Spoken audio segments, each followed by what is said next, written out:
விமான கட்டணம் 20 லட்சமா? என்னங்க சொல்றீங்க? இப்படி ஒரு ஷாக்கான ஒரு செய்தியை கொண்டு வந்திருக்கீங்களே பிரசாத் அப்படின்னு நீங்க எல்லாம் நினைக்கலாம்.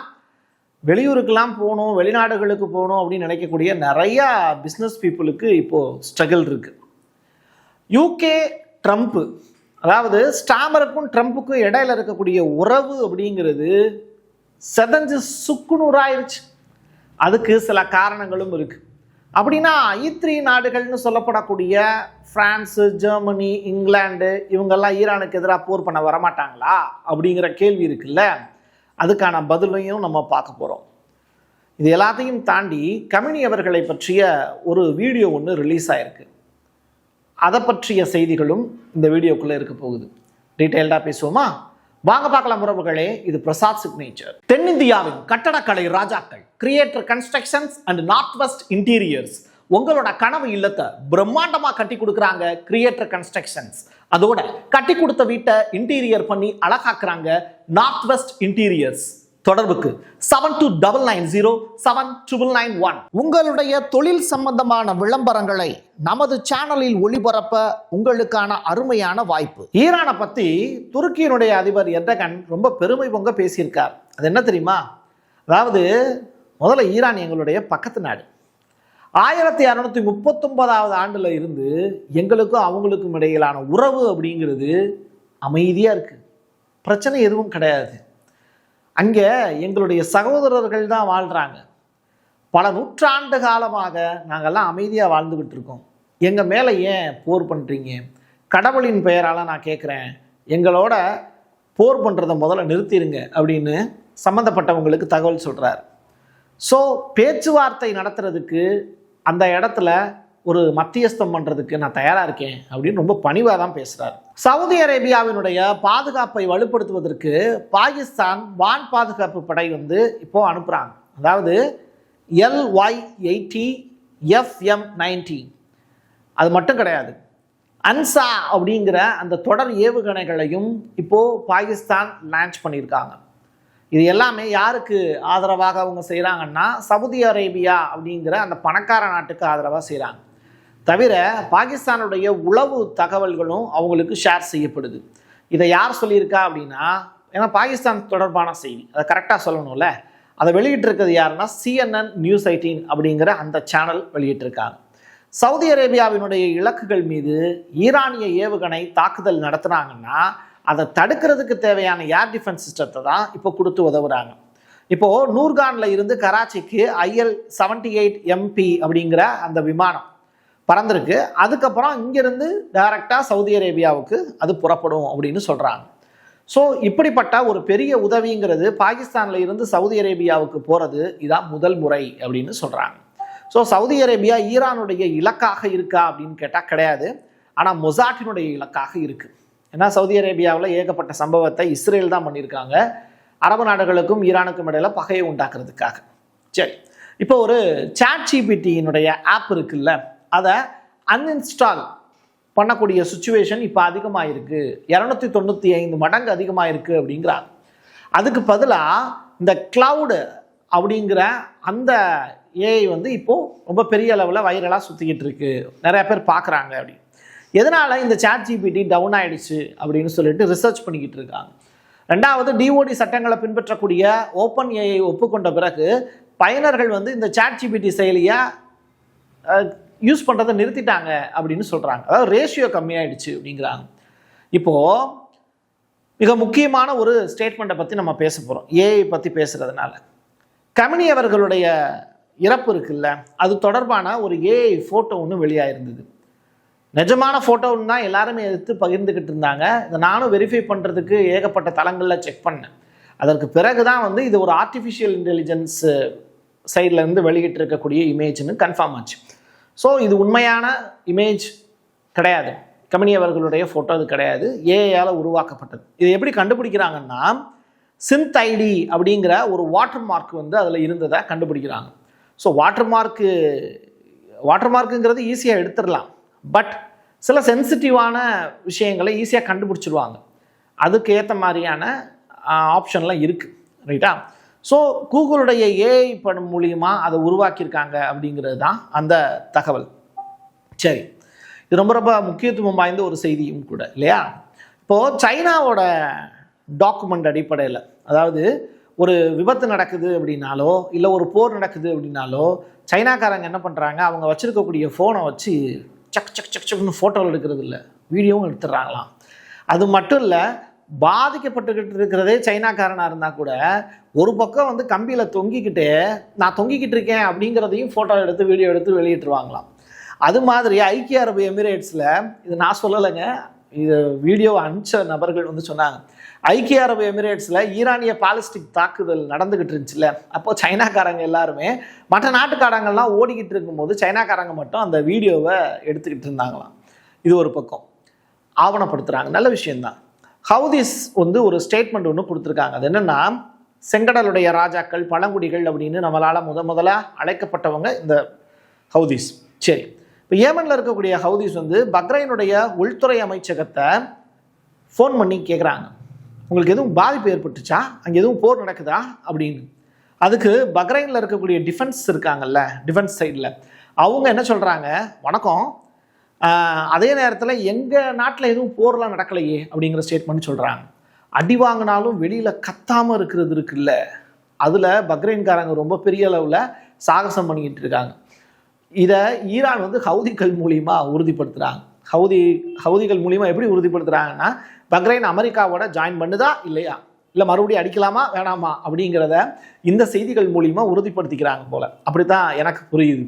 சரி, யூகே ட்ரம்ப் இவங்களுடைய ரிலேஷன்ஷிப் எப்படி இருக்குது? ஏன் ட்ரம்ப் அப்படிங்கிற தனிநபரை பற்றியே நான் சொல்லிக்கிட்டு இருக்கேன் அப்படின்னா, அமெரிக்கா தான் ட்ரம்ப், ட்ரம்ப் தான் அமெரிக்கா. பட் யூகேல அப்படி கிடையாது. ஸ்டாமர் அப்படிங்கிற ஒரு நபர், அவர் தான் பிஎம். சரியா, இப்போ அந்த நபர் என்ன பண்ணுறாரு, தொடர்ச்சியாக தன்னுடைய செயல்பாடுகள் மூலிமா யூகேவினுடைய நம்பிக்கையை இழந்துட்டார். அதாவது யுனைடெட் கிங்டம் சொல்லப்படக்கூடிய அந்த கிங் வாரிசுகள் இருக்காங்களா, சார்லஸ் உள்ளிட்டவங்களோட நம்பிக்கையை இழந்துட்டார். இருந்தாலும் இப்போ பதவியில் ஒட்டிக்கிட்டு தான் இருக்கார். இவரால் பெரிய அளவில் டிசிஷன் எடுக்க முடியாது. ஸோ நாடாளுமன்றத்தில் இவர் வந்து பேசுகிறாரு. அதுக்கு முன்னாடி ஃபோனில் ட்ரம்ப்புக்கு வந்து வாக்குறுதியெல்லாம் கொடுத்துருந்தார், டியோகோ கார்ஜியாவை நீங்கள் யூஸ் பண்ணிக்கோங்க ஈரான் அட்டாக் பண்ணுறதுக்கு அப்படின்னு. பட் அதற்கு பிறகு நாடாளுமன்றத்தில் நெருக்கடி காரணமாக இப்போ அவர் என்ன பண்ணுறாரு, உதவி செய்கிறதுக்கு எங்களால் முடியாது அப்படின்னு கைவிரிக்கிறார். இதை கேள்விப்பட்ட ட்ரம்ப் உடனே அவங்களுக்கு தகவல் போயிடும்ல, ட்ரம்ப் ஃபோன் பண்ணி, யோ உன்னைய நம்பி இவ்வளோ பெரிய போரில் இறங்கியிருக்கேன், நீ வாட்டுக்கு பேக் அடிக்கிற அப்படின்னு சொல்லி உதவியற்ற தன்மையை உடைய நபர்களோட கூட்டணி வச்சன்ல, அது ஏன் தப்பு அப்படின்னு வருத்தப்பட்டு கண்ணீர் வடிக்காத குறையா அவர் நடந்து போகக்கூடிய காட்சியை நீங்கள் பழைய வீடியோக்களில், நம்மளுடைய பழைய வீடியோ லாஸ்ட் வீடியோவில் பார்த்துருப்பீங்க. நான் கஷ்டப்பட்டு நிறையா வீடியோ எடுத்து போடுறேங்க, ஆனால் வந்து சில பேர் என்ன பார்க்குறீங்கன்னா ஓப்பனிங் மட்டும் பார்த்துட்டு ஸ்கிப் பண்ணிடுறீங்க. அப்படி இல்லாமல் ஃபுல் வீடியோ பார்த்தீங்கன்னா உங்களுக்கு விவரம் என்னன்னு புரியும். 1 இல்லை 10 இல்லை 15 செய்திகள் ஒரு வீடியோக்குள்ளே இருக்குது. கொஞ்சம் பொறுமையாக பார்த்தீங்கன்னா உழைப்புக்கான அங்கீகாரம் கிடைக்கும், பார்த்தீங்கிற சந்தோஷமும் கிடைக்கும். சரி, இதெல்லாம் இன்ஃபர்மேஷன்லாம் புதுசு. தி சன் அப்படிங்கிற பத்திரிகைக்கு அவர் பிரத்யேகமாக கொடுத்துருக்கக்கூடிய இன்டர்வியூ, யார், அமெரிக்க ஜனாதிபதி ட்ரம்ப் அவர்கள் முஸ்லீம்களுடைய வாக்குகள் பற்றி ஸ்டாமர் கவலைப்படுறார். அதனால தான் எங்கள் கூட துணைக்கு போருக்கு வாங்க அப்படின்னு கூப்பிட்டப்போ அவர் வரமாட்டுறாரு அப்படின்னு ரிலீஜியஸ் ரிலேட்டடான விஷயத்தை சொல்லி அந்த இன்டர்வியூவை முடிக்கிறார். இது ரொம்ப ஹாட்டான டாபிக், புரியுதா? ஸோ இதெல்லாம் நோட் பண்ணி வச்சுக்கோங்க. இன்னும் 2 நாள் கழிச்சு தான் நம்ம ஊரில் செய்தியே போடுவாங்க சேட்டலைட் சேனலில். சரி, நான் ஒரு அமெரிக்கன், குவைத் போர் விமான நிலையத்தில் டைரக்டாக குவைத்துக்கான அந்த விமானம் வந்து டைரக்டாக வெடித்து சிதறிச்சுல, அப்போ அதில் கூட வந்து அந்த பேராஷூட் மூலிமா எஸ்கேப் ஆனார்ல ஒரு நபர், அந்த அமெரிக்கர் விழுந்து குதித்து எஸ்கேப் ஆகிட்டாருங்கிற வரைக்கும் நம்ம ஃபாலோ பண்ணி சொல்லியிருந்தோம். சரி, விழுந்து குதித்து எஸ்கேப் ஆனார்ல, அப்போ அவர் எங்கே குதிச்சிருப்பார்? டைரெக்டாக குவைத்தில் தான் குதிச்சிருப்பார். குவைத்தில் யார் வாழ்கிறான்? அதிகமான அளவில் இஸ்லாமியர்கள் தான் வாழ்கிறாங்க. அப்போது அங்கே இருக்கக்கூடிய நபர்களில் ஒருத்தர் கோவமா, நீ அட்டாக் பண்ணுறதுக்கு தான் நீ வந்திருக்க அப்படிங்கிற நினப்பில் அந்த பேராஷூட்டில் வந்து குறித்த மனுஷனை இந்த ஒரு பெரிய ஒரு குழாய் மாதிரி வச்சுருக்கார். அந்த குழாயை வச்சு அந்த ஆர்மி மேனை அடிக்கிறதுக்காக போகிறார். இதெல்லாம் வந்து வீடியோவை என்னால் வெளியிட முடியாது, அதை அடிக்கிற மாதிரியான காட்சிகள்லாம். ஸோ அதனால் வந்து அந்த ஆடியோ வீடியோ எல்லாமே வந்து நெட்டில் கிடக்கு, பார்த்துக்கலாம் நீங்கள். ஸோ தொடர்ச்சியாக ஒரே வீடியோ, அதில் எவ்வளவு பலதட்டப்பட்ட செய்திகள் வந்து உள்ளுக்குள்ளே அடங்கியிருக்குன்னு பாருங்கள். ஸோ நான் இதெல்லாம் ஸ்கிரிப்டடாக கொடுத்துருக்கேன். அந்த தலைக்கு மேலே ஒரு உலோக கம்பியை வச்சு அவங்க அடிக்க போகிறாங்க. இல்லை இல்லை, நான் வந்து உங்களை அட்டாக் பண்ண வரல அப்படின்னு சொல்லிட்டு அந்த ஆர்மி மேன் சொல்கிறாரு. சரி, ஈரானில் இருக்கக்கூடிய நாதன்ஸ் அப்படின்னு சொல்லிட்டு ஒரு அணுசக்தி நிலையம், அந்த ஆதன்ஸ் அப்படிங்கிற அந்த அணுசக்தி நிலையம் தாக்கப்பட்டிருக்கு அப்படிங்கிறத ஏற்கனவே ஒரு வீடியோவில் நான் சொல்லியிருந்தேன். அதை யார் கன்ஃபார்ம் பண்ணணும்னு சொல்லியிருந்தேன்? IAEA கன்ஃபார்ம் பண்ணணும்னு சொல்லியிருந்தேன். இப்போது நிஜமாவே அவங்க அதை உறுதிப்படுத்தியிருக்காங்க. இந்த மையம் யுரேனியம் செறிவூட்டலுக்கு பயன்படுத்தப்படுகிறது அப்படிங்கிற ஸ்டேட்மெண்ட்டையும் அவங்க கொடுத்துருக்காங்க. இந்த மையத்தில் இருக்கக்கூடிய எரிவாயு மைய விளக்குகள் பாதுகாப்பு காரணங்களுக்காக 40லேருந்து 50 மீட்டர் நிலத்தடியில் கட்டப்பட்டு 7.6 மீட்டர் தடிமன் கொண்ட காங்கிரீட் கேடயத்தால் மூடப்பட்டிருக்கு. இதுக்கு மேலே தான் அட்டாக் பண்ணியிருக்காங்க. புரியுதா? பிஃபோர் ஆஃப்டர் அப்படிங்கிற அந்த வேறுபாடு உங்களுக்கு புரியுதா? இப்போது ஒரு வீடியோ காட்சி உங்களுக்கு காண்பிக்கிறேன் பாருங்கள். டைரெக்டாக ஒரு ஃப்ளைட் வந்து கிராஸ் ஆகி போகுது. இது லெபனானில் அட்டாக் பண்ணிவிட்டு அதே லெபனான் வழியாக ஒரு கமர்ஷியல் ஃப்ளைட் வந்து பறக்குது. இந்த ஃப்ளைட்டில் யார் போகிறா அப்படிங்கிற எந்த டீட்டெயிலுமே இல்லை. போர் நடத்துறது இஸ்ரேல் லெபனானுடைய வான்வெளியில். பதிலுக்கு அட்டாக் பண்ணுறதுக்கு ஹிஸ்புல்லாட்ட ஆயுதங்கள் கிடையாது. லெபனான் அரசு இஸ்ரேலுக்கு சாதகமாக தான் இருக்குது. பட் இஸ்ரேலில் இருந்து எதற்காக லெபனானை கிராஸ் பண்ணி இந்த வணிக விமானம் போகுது, எங்கே போகுது அப்படிங்கிற விவரம், அதில் யார் போகிறா அப்படிங்கிற விவரம் வெளியிடப்படலை. சரி, ரைட்டா? அதைத்தான் வந்து பேரூட்டில் ஒரு வணிக விமானம் புறப்படுவது போன்ற காட்சி பதிவாயிருக்குன்னு போட்டிருக்கோம். சரி, இப்போது நீங்கள் இந்த ஒரு வீடியோ பாருங்கள். இது வந்து ஃபுஜைரா அப்படின்னு சொல்லிட்டு ஒரு முக்கியமான தளம். அந்த தளம் பற்றி எரியக்கூடிய காட்சி. அது இதுக்கு முன்னாடி அழகாக இருந்த காட்சி. சரியா? இந்த ரெண்டையுமே பார்த்துக்கோங்க. ரைட்டா? பற்றி எரிஞ்சிருச்சா? ரைட். சரி, இப்போ இதை பற்றின டீட்டெயில் பார்ப்போம். ஈரானிய ட்ரோன் தாக்குதலை தொடர்ந்து ஐக்கிய அரபு எமிரேட்ஸினுடைய புஜைரா அப்படிங்கிற துறைமுகத்தில் தான் இவ்வளவு பெரிய சேதம் ஏற்பட்டிருக்கு. சரியா? பதுங்குக்குழி மையங்களில் ஒன்றான புஜைரா துறைமுகம் ஒரு போர்ட். அது ஹார்முஸ் ஜலசந்திக்கு வெளியே இருக்கக்கூடிய மிக முக்கியமான எண்ணெய் சேமிப்பு மற்றும் கப்பலுக்கான நுழைவாயில். ஒரு பெரிய போர்ட், துறைமுகம். அந்த துறைமுகத்தையே அடித்து உடைச்சிருக்காங்க. UAE பாதுகாப்பானது அப்படின்னு யாராவது சொன்னால் நம்பாதீங்க. அங்கே பெரிய அளவிலான சேதம் ஏற்பட்டுக்கிட்டு இருக்கு அப்படிங்கிற தகவல் ரிலீஸ் ஆயிருக்கு. ஈரான் இஸ்ரேல் போரால் டெல்லிக்கும் லண்டனுக்கும் இடையில விமான போக்குவரத்து ஒரு பிஸ்னஸ் கிளாஸில் போகணும் அப்படின்னா 9 லட்சம் ரூபாய் செலவாகுமா? எப்பா சாமி, 20,000 ரூபா செலவு பண்ணுற இடத்துல 9 லட்சம் ரூபா செலவு பண்ணி ஒரு பிஸ்னஸ் மேன் போக வேண்டிய சுச்சுவேஷன் இருக்குது. அதுவும் உயிருக்கு உத்தரவாதம் கிடையாது.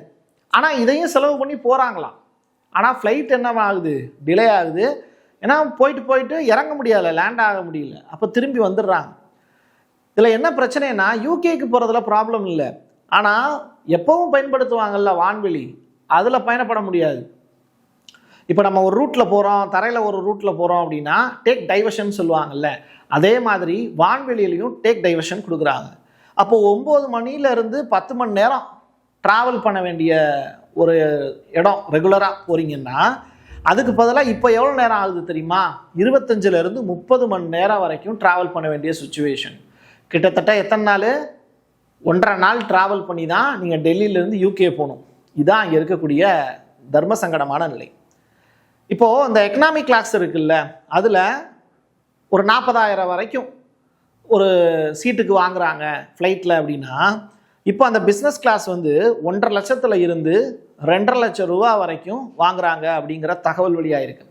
ஆனால் இது வந்து நான் சொல்கிறது ரொம்ப சாதாரண விஷயம். இதில் எவ்வளோ தெரியுமா லட்சங்கள் வாங்குறாங்க பிளாக்ல? எனக்கு தெரிஞ்ச ஒரு பயணி 20 லட்சம் ரூபா கேட்குறாங்க சார் அப்படின்னு சொல்லி வருத்தப்பட்டு பதிவு செஞ்சுருந்தாரு. அதைத்தான் நான் உங்களுக்கு சொல்கிறேன். இது வந்து நீங்கள் சென்னை மாதிரியான நகரங்கள் மட்டும் இல்லை, யூகேலேருந்து நீங்கள் சென்னை வரணும் அப்படின்னா கூட இதே மாதிரியான சுச்சுவேஷன் தான். இவ்வளவு செலவு பண்ணி எங்களால் வர முடியல அப்படின்னு வருத்தப்படுறாங்க. ட்ராவலுக்கான நேரமும் அதிகமாகுது. அதுக்கு பேசாமல் அங்கேயே ஒரு குடிசை போட்டு தங்கிடலாங்கிற அளவுக்கு முடிவுகள் எடுக்கிறாங்க. எது எப்படியோ ஒவ்வொருத்தருக்கும் ஒவ்வொரு சுச்சுவேஷன். அவங்க இங்கே வந்தாங்கன்னா தான் அவங்க பொழப்ப நடத்த முடியுங்கிறது தான் அவங்களுக்கு இருக்கக்கூடிய நிலை. இப்படி ஒவ்வொருத்தருக்குமே தனிப்பட்ட முறையில் குவைத்தில் மாட்டிக்கிட்டவங்க, கத்தாரில் மாட்டிக்கிட்டவங்க, துபாயில் இருந்து தமிழ்நாட்டுக்கு வரணும்னு ஆசைப்படக்கூடியவங்க, இவங்க எல்லாருக்குமே இப்போது டிக்கெட்டை புக் பண்ணால் கூட ஃப்ளைட்டில் ஏறி உட்காந்து திருப்பி இங்கே வருவதற்கான வாய்ப்புங்கிறது ரொம்ப கஷ்டமாக தான் இருக்குது. சூழ்நிலை புரியுது. போர்க்காலத்தில் நம்ம உயிரை காப்பாற்றிக்கிறது தான் நமக்கு இருக்கக்கூடிய முதல் பணி. மற்றபடி அதுக்கு பிறகு தான் அந்த வேலை வாய்ப்பு அப்படிங்கிறதெல்லாம். எது எப்படியோ பாதுகாப்பாக ஒவ்வொரு இடங்கள்லையும் இருங்க. அயலக தமிழர்கள், வெளிநாடுகளில் வரக்கூடிய நம்முடைய உறவுகள் எல்லாருமே கவனமாக இருங்க, பொறுமையாக இருங்க, பொறுப்பாக இருங்க. என் கையெழுத்து என் மக்களுக்கானது உறவுகளை மீண்டும் ஒரு பதிவில் சந்திக்கலாம். நன்றி, வணக்கம். Prasad signature media broadcasting private limited. நீங்க நியூஸ் ரீடரா மாறணுமா, கண்டென்ட் கிரியேட்டரா உருவாகணுமா, சேட்டலைட் சேனல்ல ரிப்போர்ட்டரா வேலை பார்க்கணுமா, டாக்குமெண்ட்ரி மேக்கிங்ல இருந்து ஜேர்னலிசம் பற்றிய முழுமையான பயிற்சி பெற உங்களுக்கான அருமையான வாய்ப்பு. எங்களை தேடி வாங்க. ஆன்லைன் மற்றும் நேரடி பயிற்சி வகுப்புகளும் சர்டிபிகேட் கோர்ஸாவே கத்துத்தரும். மீடியா துறையில் 10 ஆண்டுகளுக்கு மேல அனுபவம் உள்ளவர்கள் பயிற்சி கொடுப்பார்கள். வாய்ஸ் ஓவர் தொடங்கி வாய்ஸ்லெஸ் பீப்புளுக்காக உங்களை சிறந்த ஜேர்னலிஸ்டா உருவாக்க வேண்டியது எங்களோட பொறுப்பு. ஸ்கூல்ஸ் அண்ட் காலேஜஸ்ல ஜூனியர் ஜேர்னலிஸ்ட்ங்கிற பேர்ல ஒர்க் ஷாப்பும் கண்டக்ட் பண்ணி கொடுக்கிறோம். மோட்டிவேஷனல் ஸ்பீக்கரா கடந்த 15 ஆண்டுகளா கல்வி நிறுவனங்களுக்கு நிகழ்ச்சிகளும் நடத்தி தரோம்.